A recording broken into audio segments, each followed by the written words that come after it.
لا اکراه فی الدین تشریع دیگه، یعنی پیغمبر خدا صلی الله علیه و آله برخلاف تمام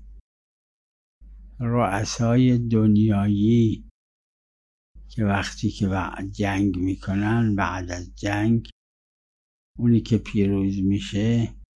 شروع میکنه اون بقیه رو یا میکشه یا شکنجه میکنه یا مکرهشون میکنه به اینکه بپذیرن اون چیزی که اینا خواستن. پیغمبر خدا صلی الله علیه و آله در بعد از 10 جنگی که